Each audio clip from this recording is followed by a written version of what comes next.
എനിക്ക് മൊത്തത്തിൽ പറയുകയാണെങ്കിൽ പടം ഈ പറയുന്ന പോലെ ഒരു സ്ലോ പേസ്ഡ് ഒരു ഫ്ലാറ്റിലാണ് പടം പോണേ. പക്ഷേ ഈ ഫ്ലാറ്റിൽ പോകുമ്പോഴും അവിടെ എല്ലായിടത്തും നമ്മളെ പിടിച്ചിരുത്തുന്ന ഓരോരോ മൊമെന്റ് വെച്ച് അവർ സ്ട്രെച്ച് ചെയ്തിട്ടുണ്ട് എല്ലായിടത്തും.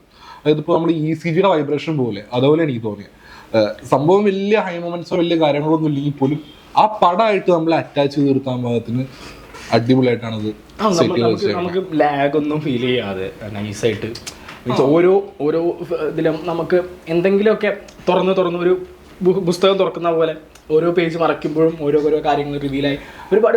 എനിക്ക് എൻ്റെ സ്ക്രിപ്റ്റിംഗ് ഭയങ്കരമായിട്ട് ഇഷ്ടപ്പെട്ടു. ഭയങ്കര സ്ക്രിപ്റ്റിംഗ് മാത്രമല്ല, പിന്നെ അതിനകത്ത് പെർഫോമൻസും കൂടി വരണ്ട്. ആസിഫ് അലി എന്താ പറയാ ഭയങ്കര ഇതാണ്. ഇപ്പൊ പണ്ട് അശ്വൻ ബാബു റിവ്യൂല് പറയേണ്ടിയായിരുന്നു എവിടെ പോയാലും ആസിഫ് അലിയുടെ പെർഫോമൻസ് ഡൗൺ ആവുള്ള എന്നുള്ളൊരു കേസ്. അത് ഭയങ്കര ഒരു അഷ്യൂരിറ്റിയാണ്. ഏത് പടമായിക്കോട്ടെ എങ്ങനത്തെ പടമായിക്കോട്ടെ പുള്ളി ക്യാരക്ടറായിട്ട് ഭയങ്കരമായിട്ട് അഡാപ്റ്റ് ആവുകയാണ്. ഈ പടത്തിലും ഇങ്ങനെയൊക്കെ തന്നെയാണ്. ആവേശമല്ല സാറേ, ആവശ്യം. പിന്നെ മറ്റേ ഒരു പരിപാടി, ഒരു AI പരിപാടി പടത്തിൽ പിടിച്ചിട്ടുണ്ട്. നമ്മള് മൊത്തത്തിൽ അത് അങ്ങോട്ട് തുറന്നു പറയാത്ത അത് AI പരിപാടി. അത് ഇത് പറഞ്ഞാൽ കണ്ടുപഠിക്കണം. ബാക്കിയുള്ള ഇൻഡസ്ട്രിയിലുള്ള ആളുകൾ കണ്ടുപിടിക്കണം. കോടികൾ മുടക്കണമല്ല കാര്യം. ടെക്നോളജി എങ്ങനെ ഉപയോഗിക്കണമെന്നും ചെയ്യണമെന്നും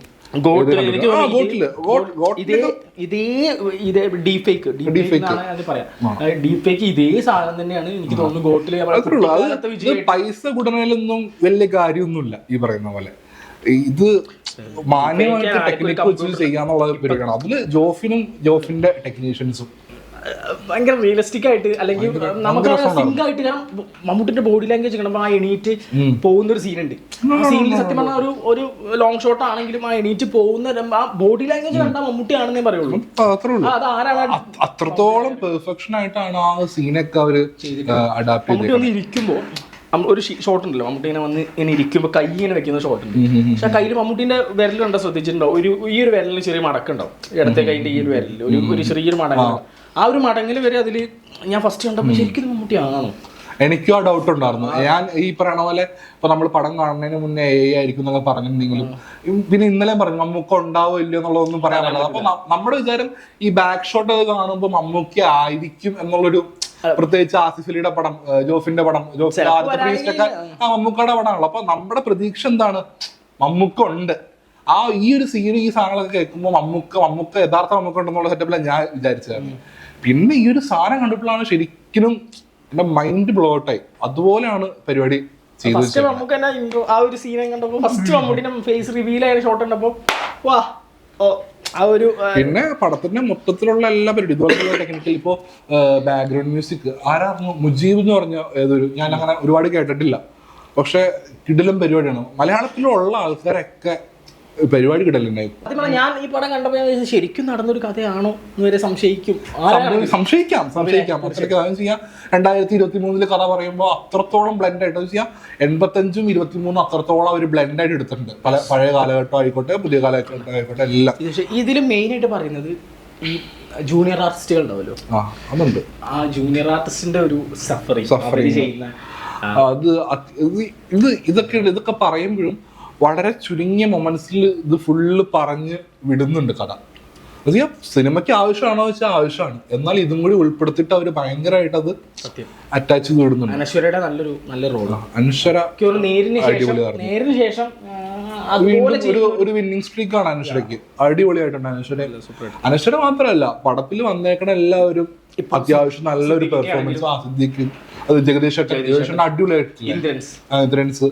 എല്ലാവരും ചെറിയ സംഭവം ഉണ്ടെങ്കിൽ പോലും ലെജൻഡറി ആക്ടേഴ്സ് ആണ്. അത് സ്റ്റിൽ ഇരിക്കെ അത് നന്നായിട്ട് പ്രോപ്പറായിട്ട് പ്ലേസ് ചെയ്യാനും ജോഫിന് സാധിച്ചിട്ടുണ്ട്. അതാണ് പടത്തിന്റെ ഇന്ദ്രൻ ചേട്ടൻ വരുന്ന ഒരു സീനുണ്ട്. ഇൻട്രോ സീൻ ഒരു കുപ്പി കൊണ്ടെന്ന് വെച്ചിട്ട്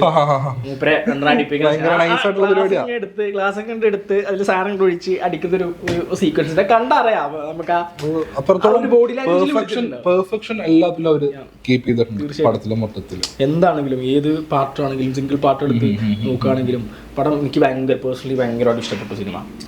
പറയുകയാണെങ്കിൽ കിഷ്കിണ്ടാകാണ്ടതിന് ശേഷം വീണ്ടും ആസിഫ് അലി ബ്ലോക്ക് ബസ്റ്റർ അടിക്കും. എന്തായാലും തിയേറ്ററിൽ പോയി മസ്റ്റ് ആയിട്ടും കാണേണ്ട ഒരു പടങ്ങൾ 24 ഫസ്റ്റ് ബ്ലോക്ക് ബസ്റ്റർ ആയിരുന്നു. ഈ പടത്തില് മമ്മൂക്ക ഉണ്ട് എന്നുള്ളത് ഇല്ലാത്തൊന്നുമില്ല, നിങ്ങൾക്ക് എല്ലാം ഉണ്ട്. ഓൾമോസ്റ്റ് എല്ലാ പരിപാടികളും. സിനിമാ പ്രേമിയാണെങ്കിൽ നിങ്ങൾ ഈ സിനിമ കണ്ടിരിക്കണം. കാരണം ഒരുപാട് കാര്യങ്ങൾ പഠിക്കാനുണ്ട്. സ്ക്രിപ്റ്റിങ്ങിലാണെങ്കിലും ഡയറക്ഷനിലാണെങ്കിലും ഒരു സിനിമയെ മറ്റൊരു സിനിമയായിട്ട് ബ്ലെൻഡ് ചെയ്യിക്കുന്നത്, അതിന്റെ ഒരു ബാക്ക് സ്റ്റോറി പറയുന്നത്, അതിൽ വേറെ 1-2 പടങ്ങളെ പറ്റിയിട്ടും അതിനകത്ത് പറയുന്നുണ്ട് പടത്തിൽ. അതൊക്കെ സ്പോയിലർ ആവുന്നുണ്ടാ പറയാത്തത്. പക്ഷെ അതും ഇതുമായിട്ട് ബന്ധിപ്പിക്കുന്ന കാര്യങ്ങളൊക്കെ ഭയങ്കര രസമാണ് കണ്ടിരിക്കാനായിട്ട് നടത്തുന്നത്. ഭരതേട്ടന്റെ അത് ലെജൻഡറി ആയിട്ടുള്ള ആൾക്കാരൊക്കെ അടിപൊളിയായിട്ട് സ്ക്രീനിൽ കൊണ്ടുവന്നിട്ട് കാണിച്ചിട്ടുണ്ട്. കമലിന്റെ പരിപാടികളൊക്കെ എല്ലാം അതില് ഭരതേട്ടന്റെ ഒരു, പക്ഷെ ഭരതേട്ടനല്ല അത് ഡീപ് ഫേക്കോ കാര്യങ്ങളൊന്നല്ല. ഭരതേട്ടൻ എനിക്ക് തോന്നുന്നു ഭരതേട്ടൻ്റെ അതേ ലുക്കുള്ള ഒരാളെ വെച്ച് ചെയ്യിപ്പിച്ചാണ്. പക്ഷെ അത് കണ്ടാൽ നമുക്ക് കൂളിംഗ് ഊരുമ്പോൾ ചെറുതായിട്ട് ഒരു കണ്ണ് മാറ്റുന്നുണ്ട്. പക്ഷെ അല്ലെങ്കിൽ കറക്റ്റ് ഭരതൻ എന്താണോ ഭരതേട്ടൻ നമ്മൾ പണ്ട് കണ്ട ഫോട്ടോസിലൊക്കെ കണ്ടിട്ടുള്ള ഭരതേട്ടനെ സിനിമയിൽ കറക്റ്റ് ആയിട്ട് എന്താണെന്നുള്ളത് അന്നത്തെ സിനിമ എങ്ങനെയാണ്, അന്നത്തെ ഫുഡ്, സിനിമയുടെ അതെല്ലാം ഉണ്ട്. ഫുഡിന്റെ കേസ്, അതുപോലെ വസ്ത്രം മാറണം. നമ്മൾ ഈ ഇപ്പൊ കുറച്ചായിട്ട് ഇഷ്യൂസ് നമ്മളുണ്ടല്ലോ, അതായത് ഈ തുണിയുടെ മറയിലാണ് നമ്മൾ ഇത് എടുക്കണേ, അങ്ങനെയൊക്കെ നമ്മൾ കുറെ പരിപാടികൾ ആ ഒരു കാര്യത്തെ പറയാതെ പറഞ്ഞത് അവര് അവതരിപ്പിച്ചിട്ടുണ്ട്. പക്ഷെ നല്ല രസമുണ്ടായിരുന്നു ആ ഒരു രംഗങ്ങളൊക്കെ കാണാനായിട്ട്. നമുക്ക് പഠിക്കാൻ പറ്റി ഒരുപാട് കാര്യങ്ങൾ. ഇപ്പൊ എന്ന് പറയുന്നുണ്ട് കാരവാൻ വേണം, ഡ്രസ് മാറ്റാൻ കാരവാൻ ഇല്ല എന്നുള്ള കാര്യങ്ങളൊക്കെ. ജസ്റ്റ് ഒരു തുണി ഒരു അന്ന് അത്രത്തോളം പാഷനാണ്. ഇപ്പൊ ഈ ഒരു പെൺകുട്ടിയാണെങ്കിലും അത്രയും പാഷൻ ഉണ്ടായിട്ടാണ് ഈ ഒരു പടത്തിൽ അഭിനയിക്കണോന്ന് പറഞ്ഞിട്ട് ഈ പടം തുടങ്ങുമ്പോ തന്നെ സിദ്ദിഖ് മരിക്കുമ്പോ തന്നെ പറഞ്ഞിട്ടാണ് മരിക്കുന്നത്. അപ്പൊ അപ്പടനെ പിന്നെ നോക്കണം, പിന്നെ അത് എങ്ങനെ കണ്ടെത്തുന്നു എന്നുള്ളതാണ് അതിന്റെ ടാസ്ക്. അപ്പോൾ ആ സ്ക്രിപ്റ്റിംഗിലെ ഭയങ്കര ടഫായിട്ട് സ്ക്രിപ്റ്റ് എഴുതി നമ്മൾ ഇതുവരെ കണ്ടിട്ടുള്ള ഒരു ഇൻവെസ്റ്റിഗേഷൻ ത്രില്ലേഴ്സുമായിട്ട് ഒരു രീതിയിലുള്ള ഒരു സിനിമയാണ്. തീർച്ചയായിട്ടും ഒരു എക്സ്പീരിയൻസ് ചെയ്യേണ്ടതാണ്. എന്തായാലും തിയേറ്ററിൽ പോയി പടം കാണാം. ശരി.